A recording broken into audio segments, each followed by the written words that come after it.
O assunto Com a palavra, Vossa Excelência. que eu pretendo tratar é um assunto recorrente e é um assunto um pouco árido também.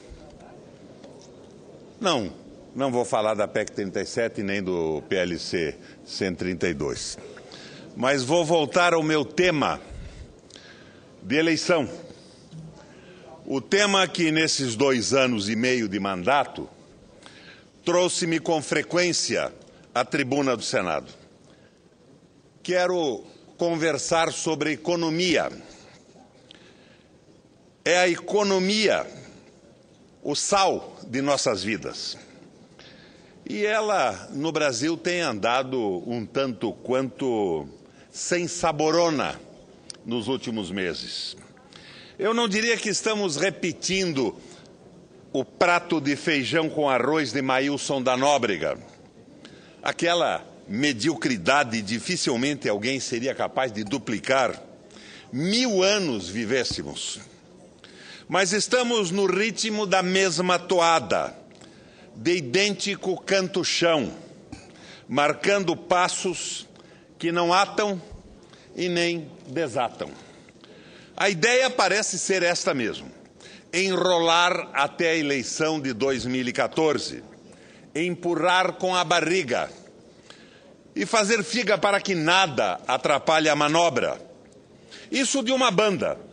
De outro lado, aprofundam-se e radicalizam-se as medidas de desnacionalização da economia e de privatização de setores estratégicos do Brasil, como portos e energia.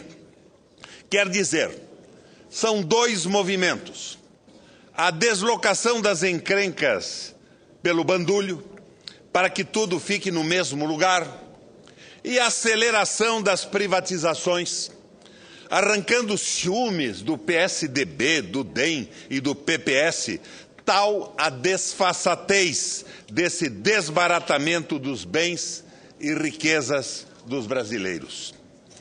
Na trágica sessão desta Casa, no dia 16 de maio, quando foi aprovada a famigerada e pouco cheirosa medida provisória dos portos, o senador José Agripino, cujas posições em favor das privatizações são claras, transparentes, sem disfarces ou truques, avaliou com acuidade a pantomima. Isto parece uma coisa surrealista, afirmou.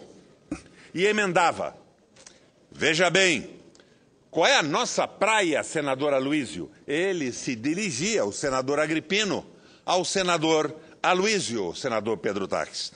A nossa praia são as concessões, as privatizações, o prestígio ao capital privado. Votar uma matéria como essa é a nossa praia. E o senador Agripino afirmava na tribuna: está no nosso DNA. O que o senador Agripino não aceitava, com toda a razão, era a forma de agir com a mão do gato. Afinal, não havia qualquer divergência de fundo entre os defensores do modelo neoliberal e o governo quanto à privatização dos portos. Assim sendo, qual a necessidade de tratorar a tudo e a todos? Sem mais aquela, sem pedir desculpas pela falseta, o governo invade a praia do PSDB, do DEM e do PPS com uma ousadia de penetra, espalhando areia e inconveniências no espaço alheio. Mas eu, que aos 72 anos imaginava ter visto tudo, vi mais. Vi senadores, eu vi, naquela constrangedora sessão. Vi o líder do governo no Congresso, o nosso prezado e ilustre senador José Pimentel, em um gesto de magnanimidade e reconhecimento, agradecer à senadora Cátia Abreu pela, abre aspas, contribuição fundamental para que a medida dos portos fosse aprovada nesta Casa. Os meus botões agitaram-se ao ouvir a homenagem. Não que a senadora não merecesse a deferência, Pelo contrário, pois, igualmente ao senador Agripino, a senadora é transparente, tem posições claras e defende-as com vigor. Pode-se discordar delas, mas não há como desconhecê-las. Por que, então, os meus botões inquietaram-se e sacudiram-se? Por que me veio à memória, ressoaram-me aos ouvidos, o parecer de um senador do PT, emitido no dia 1º de novembro de 2011, na Comissão de Assuntos Econômicos, contra o projeto da senadora Cátia Abreu, que em sua essência foi reproduzido pela medida provisória aprovada nesse 16 de maio de 2013. Entenderam, senhores e senhoras senadoras? Entenderam? A medida provisória de cuja autoria a Casa Civil do Governo Federal orgulha-se e medalha-se pelo feito é, em seus pressupostos básicos, o projeto de lei do Senado número 118 de 2009 da senadora Cátia Abreu, repudiado pelo PT na Comissão de Assuntos Econômicos no dia 1º de novembro de 2011, dia de todos os santos, de todos os milagres e véspera de finados, dia, portanto, de todos os mortos. Estraçalhadora na CAI, a proposta da senadora ressurge 1 ano e 7 meses depois, sob o patrocínio de seus algozes. A alma da proposta da senadora reproduz-se na medida provisória, e os que foram vigorosamente contra na CAI foram agora vigorosamente a favor neste plenário. Assim, o agradecimento do líder Pimentel à senadora equivaleu, talvez, a um constrangido pedido de desculpas. Mas vamos lá, ao relatório do senador petista na Comissão de Assuntos Econômicos. O senador começa rebatendo a argumentação da senadora de que o poder público não tinha recursos para investir nos portos, devendo, portanto, privatizá-los. Era a opinião da senadora Cátia Abreu. Agora, o governo argumenta que o poder público não tem dinheiro para investir nos portos, devendo, portanto, privatizá-los. Nem o Miguel de Unamuno, reitor da Universidade de Salamanca, daria sentido a este paradoxo. Depois de destacar o caráter público dos serviços portuários, o relatório do PT defende a chamada Lei dos Portos de 1993, agora execrada como se fosse a origem de todos os males praianos. Assim como Serra Guarda apresenta armas ao decreto de 2008 do presidente Lula, agora também exposto à pancadaria pública. A senadora pretende que as instalações portuárias de uso privativo misto possam destinar-se, abre aspas, independente do percentual, à movimentação de carga própria e de terceiros. Calma, pois lá está o governo vigilante bombardeando esta ideia, ou pelo menos lá estava, na Comissão de Assuntos Econômicos. A senadora considera que, abre aspas, em face do contraste entre as vastas e urgentes necessidades do país e as escassas possibilidades de investimento do setor público, não mais se justifica a vedação à implantação de portos privados para a movimentação de cargas de terceiros, com ou sem a participação de cargas próprias. Não se preocupem. O governo está atento, ou estava atento, para garantir que o terminal de uso privativo, exclusivo ou misto, deve ter sua construção e exploração vinculadas e justificadas por sua carga própria. Preservados esses princípios, como se fossem pétreos, inamovíveis, o relatório do governo dá-nos preciosos ensinamentos. A citação é longa, Por isso, eu pedi tolerância do tempo ao nosso presidente. Agora, são abominados, malditos, precisam ser trazidos à memória, pois eles não perderam sua validade, apesar da apostasia do governo e de sua base. Diz o relatório do representante do governo da presidenta Dilma Rousseff, abre aspas, é o relatório do PT na Comissão de Assuntos Econômicos.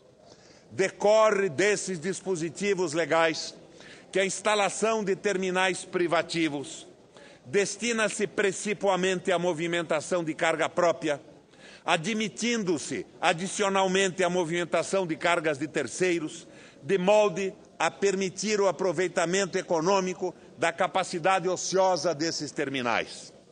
Diferentemente das instalações de uso público, os terminais privativos configuram-se como atividade econômica regida pelas normas do direito privado, para a qual não se aplica a vinculação aos mencionados princípios da continuidade, universalidade, isonomia e modicidade. Constitui prerrogativa das empresas privadas a faculdade de escolher os serviços que prestam, o que exclui, por exemplo, as atividades consideradas não lucrativas. Nesses casos, incumbe ao poder público exercer tão somente sua função regulatória, estabelecendo, entre outros, requisitos relativos à segurança e à qualidade dos serviços prestados. Continua o relatório. Desse ponto de vista, qual seja do interesse público, não parece apropriado, como pretende o projeto sobre exame, estender às instalações portuárias de uso privativo função idêntica àquela essencialmente reservada aos terminais de uso público. Como os terminais de uso privativo não estão sujeitos aos princípios gerais de interesse público, porque voltados para a movimentação de suas próprias cargas e, subsidiariamente, de algumas cargas de terceiro, haveria importantes assimetrias de custos de operação e de encargos regulatórios entre os terminais localizados nos portos públicos e os de uso privativo, caso se admitisse a indiscriminada movimentação de cargas de terceiros pelos terminais de uso privativo. Continua o parecer do governo. Neste sentido, se tornaria extremamente desigual a concorrência entre operadores desses dois modelos de terminais. O concessionário de um porto público e o operador privado de seu próprio porto, com notórias desvantagens para os terminais públicos em relação aos de uso privativo. E vai adiante o parecer do governo. Não por acaso, portanto, é rara no mundo a circunstância da privatização total de atividades portuárias. Só havendo registro dessa experiência em alguns portos do Reino Unido e da Nova Zelândia, segundo o estudo Port Reform Toolkit do Banco Mundial, publicado em 2001.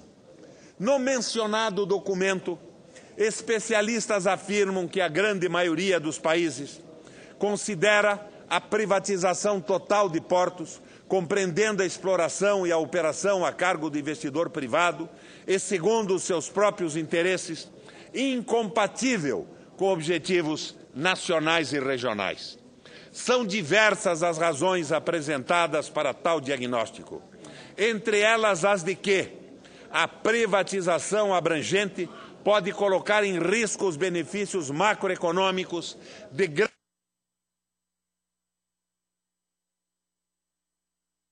há risco de tratamento discriminatório entre clientes. A privatização total pode comprometer a competição no ambiente econômico. Fecha aspas. E assim, diante do exposto, o governo pede a rejeição da proposta da senadora Cátia Abreu. Ah, sim. O projeto da senadora foi distribuído com exclusividade à Comissão de Infraestrutura, a quem caberia decisão terminativa. Temendo vê-lo aceito lá, a então senadora Ideli Salvati, agora uma das campeões do esforço em favor da medida provisória dos portos, fez aprovar requerimentos para que ele fosse discutido e votado em mais duas comissões, a de infraestrutura e a de desenvolvimento regional. A citação que o relatório do governo faz das duas únicas experiências nada bem-sucedidas do modelo agora adotado pela medida provisória dos portos, as experiências da Inglaterra e da Nova Zelândia, para mim, é paradigmática. É um clássico.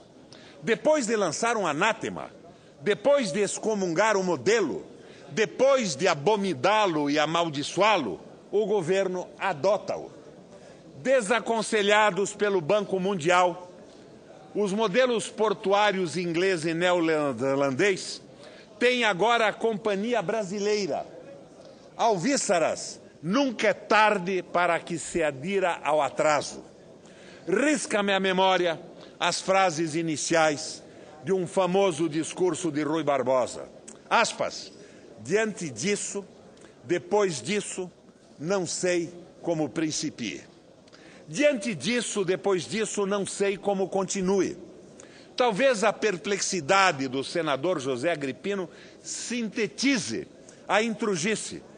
O senador disse, isso tudo é surreal. Mas aquela infeliz semana reservou aos brasileiros outra grande desgraça. Os leilões da Petrobras. Poucas vezes ouvi e li argumentos tão oportunistas, tão antinacionais, tão frágeis e tão pouco honestos a favor de alguma coisa como os em defesa dos leilões do dia 14 de maio. Ao ouvir e ler, fiquei triste, porque vi mais companheiros abandonando posições na barricada em defesa dos interesses populares e nacionais. Que tantos tenham desertado de antigas defesas, comprova-se todos os dias, mas não esperava, realmente não esperava, que a desistência da defesa nacional se ampliasse tanto. Meu Deus, como defender, como justificar mais desta rodada de leilões de petróleo? Na verdade, não é só o leilão do petróleo, e nem é fortuita, ocasional, a coincidência que a privatização dos portos tenha sido aprovada no dia seguinte aos dos leilões. Como disse o representante do Partido Comunista Brasileiro em uma corajosa e militante nota política, aspas, estamos vendo o maior processo de privatização da história do Brasil. Diz o líder do PCB, privatizam-se estradas, aeroportos e portos, privatizam-se petróleos e hidrelétricas, e ao se colocar recursos financeiros e humanos das estatais, como o BNDES, a Petrobras, a Caixa e o Banco do Brasil, a serviço de entes privados, temos as chamadas privatizações brancas. O que é a política de formação desses tais campeões nacionais, cevando um mega especulador como Eike Batista, senão uma privatização branca? Meu Deus, quando esse tempo irá passar? Quando um dia lá na frente alguém perguntar, e naqueles tempos vocês no Senado, o que fizeram? Constrangidos e envergonhados vamos responder, naqueles tempos criamos Eike Batistas. Lembra ainda o líder do PCB? Também é uma forma de privatização a desoneração de 6 bilhões de reais em impostos, beneficiando as empresas de telecomunicações, para que elas possam atingir as metas que elas prometeram cumprir em contrato com o Estado brasileiro. Não foi suficiente o escândalo das teles, passadas de mão beijada para o capital privado. Agora vamos livrá-las de pagar 6 bilhões em impostos, para que elas, pobrezinhas, possam cumprir o que assinaram com o governo federal. E não vejo Não vejo ninguém vociferando contra o não cumprimento do contrato. Não ouço os jornalões e a Globo exigindo que os contratos sejam cumpridos. O princípio tão caro para os liberais, o pacta sunt servanda, os contratos têm que ser respeitados, serve apenas para o Estado, como se vê. 6 bilhões de impostos perdoados para que as teles cumpram as obrigações que assumiram e que não honraram. E agora, como lembra a nota do PCB, a cereja do bolo. Foram entregues à iniciativa privada, a um capitalismo claudicante, baleado pela crise, 289 blocos para exploração de petróleo, com potencial, segundo cálculos moderadíssimos, de se produzir até 14 bilhões de barris, ou quem sabe, até 19 bilhões. Com os leilões, a Agência Nacional do Petróleo espera arrecadar cerca de R$1 bilhão, uma quantia que representa 0,25% do valor dos blocos. A nota do PCB fala que é menor ainda, cerca de 1/1000º do valor total. Fantástico. Não é fantástico, senhores senadores? É fantástico. Nada avalia o economista Adriano Benayon, citando o químico Roldão Simas. Dá para reformar um estádio de futebol para a Copa. Ou, como diz o PCB, dá para pagar a reforma do Maracanã com o devido ágio da corrupção. É o preço que o governo recebe por entregar as reservas de petróleo nacionais. A Agência Nacional de Petróleo, talvez as agências reguladoras, a mais querida da mídia e do mercado, disse que nos blocos licitados deverão ser descobertos 19 bilhões de barril de petróleo e gás, que serão exportados. Especialistas de verdade, como Fernando Siqueira e Paulo Metri, e não aqueles especialistas de fancaria que frequentam os noticiários globais, peritos como Siqueira e Metri, citados por Benayon, perguntam, abre aspas, quem definiu que a exportação desse petróleo é a maior opção para o Brasil? Enquanto os Estados Unidos proíbem a exportação de petróleo olhando para frente, nós fechamos os olhos à trágica experiência de países exportadores que queimaram suas reservas por nada, para nada. Discute-se muito hoje na Europa, com a falência do modelo neoliberal, junto do qual se enterraram os partidos ditos de esquerda, discute-se muito uma refundação da esquerda. A exaustão dos partidos trabalhistas, socialistas e sociais-democratas, abduzidos pelo neoliberalismo e campeões na aplicação das políticas de austeridade, fez espocarem novos agrupamentos de esquerda por toda a Europa. Na Inglaterra, o cineasta Ken Loach lança apelo por um novo partido, considerando definitivamente irrecuperável a guinada do Partido Trabalhista para a direita. Por 5 vezes presidente Jorge Viana, não uma ou duas, e sim por 5 vezes acompanhei o PT nas eleições presidenciais. Nas circunstâncias de hoje, fossem esses que se anunciam os candidatos, acompanharia o PT pela 6ª vez. No entanto, parece claro que o PT está à deriva, distancia-se do seu projeto original. Como já não é mais possível classificar como de esquerda os partidos da base, que ainda assim se dizem, em que pese as posições hoje assumidas. É a esquerda, o nacionalismo pela esquerda, que construiremos o país e a sociedade que ansiamos há tanto tempo. Não há outra saída. Boa parte da esquerda tradicional, como a camélia, caiu do galho, depois murchou e depois morreu. Vamos então, mais uma vez, recomeçar. e principiar pensando um projeto nacional para todas as instâncias da administração pública do Brasil, para a economia, para a sociedade, para o trabalho, para a indústria, para o comércio e para as nossas relações com os demais países do mundo. Agora, eu não podia deixar, senador Jorge Viana, de registrar a minha perplexidade. Primeiro, o meu ânimo e o meu entusiasmo quanto o governo derrubou a proposta privatizante da senadora Cátia Abreu.